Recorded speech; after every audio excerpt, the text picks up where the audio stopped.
Hey, And so you went to Santa Barbara. I did. Why'd you go to school in Santa Barbara? I took a class in high school that was a marine ecology class. That was, Which is crazy they offer that in high school. oh, it was amazing, and it was hilarious because it was all of these like AP students. It was a really hard science class, but it was just a regular science class. There was no extra credit or anything, or extra GPA points or anything like that. But it also promised this 10-day trip down to Mexico at the end of the trip. Yeah, and it's your senior year. You get to go down to Mexico. You camp in like Bahia de las Animas, and you're like way like 14 hours into Mexico. Yeah. Nothing is around. Nobody is around. They always have multiple flat tires on their way in because it's so intense. You're sleeping on the beach, and so there's kind of this lure of that, and so a lot of people take this class, and I started taking it, and I fell in love with marine ecology and marine biology. You learn all of the algae and the animals and everything, and the whole flux of the ocean, and so I got really interested in that. And I was debating on going to CU Boulder and studying business, or going to UC Santa Barbara and studying marine biology. And I can't remember why, but one day I was just sitting in my AP US history class or AP Gov class, and I was like, you know what? I'm just going to go to Santa Barbara. I'm going to go to Santa Barbara. And then that was like the turn in my life. That's so cool. Studied marine biology for years. And Santa Barbara is a beautiful place. Was that like an awesome place to go to school? It was incredible. Yeah, Santa Barbara is absolutely beautiful. Oh, and that was another allure. It was that I wanted to Santa Barbara was that I always wanted to ride bikes everywhere.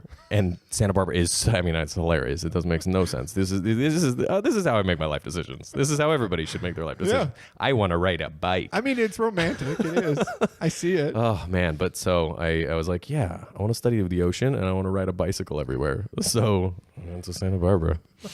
But yeah, it's a beautiful city. People used to ride bikes on my campus. I went to Minnesota, and in the winter, that was always fun to see the gamble of them riding a bike and hitting an ice patch. Oh God! Oh, that's terrifying. Like, oh, here it is! Oh no, they survived. Oh man! Well, and what's hilarious about that is that these people still went to class when there was ice and snow on the ground. In Santa Barbara, if it rained like a little bit, people were like, you know what? I'm just not going to go to class. That's hilarious. I'm just not going to go to class. I don't have fenders on my bike. It's not worth it. I'm going to get all wet. I'll just stay home. That's hilarious. It's real. It is terrible. So what's like your day-to-day for studying marine biology? Is it, I assume it's all textbooks early, and then your senior year, are you actually like diving and doing stuff like that? Or? If you're proactive enough, yeah. You're not necessarily, you can get by without doing any diving. But in the beginning, it's all just your general course study for biology. And so it's a lot of like cellular biology and organic chemistry and all of that stuff that's just kind of building the foundation. And then you can kind of move from there into the direction you want. You can take like biology of fishes or study waves. I actually took a class that was something of surfing. It was like it wasn't the biology of surfing, but it was like basically a class that revolved around surfing and understanding waves. I think they canceled that class after that semester because they were like, this is a joke. It seems like Santa Barbara has weird classes. I've had a few people. They do have a fair amount of weird classes. Went there and had some just unique.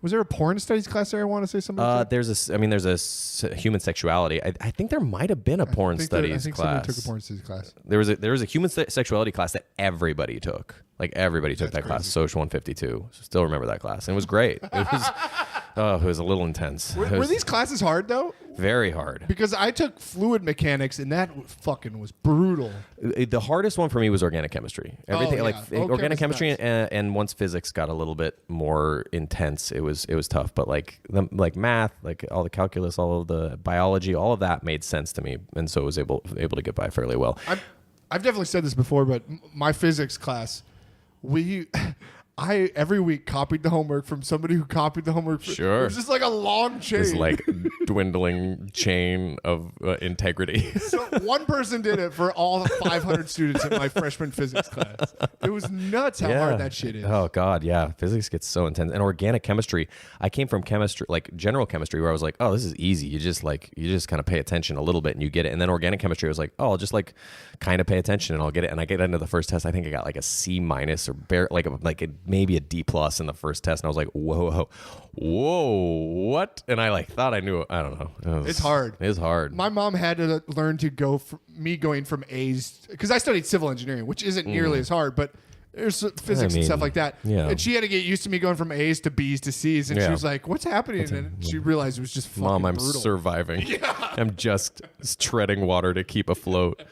But to what you were saying, you don't necessarily have to get involved with diving and stuff like that, but you can. There was like an on-campus aquarium, like touch tank that you could go apply to work at, which I did for a couple of years, which was great. So we got to like run tours for kids and elderly people and any schools that came through, and we'd teach them about the animals and teach them about the beach and all that. That's amazing. And then they also have like a number of labs that you can volunteer to work for on campus or potentially get paid.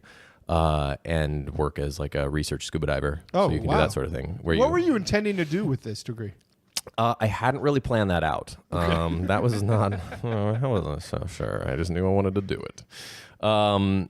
Originally, I thought that I would go into the marine biology field and either like head towards working at an aquarium, which I volunteered at another number of aquariums, but I never actually worked at them, or stay in the kind of research field. But then by the time I graduated from college, I did end up working for a lab and doing a bunch of diving, but I just realized that I was going to have to go back to school to get my master's if I really wanted to do this, and I just was not feeling going back to school and not really feeling doing it to that extent at that point in my life. So why such the shift to Chicago? What?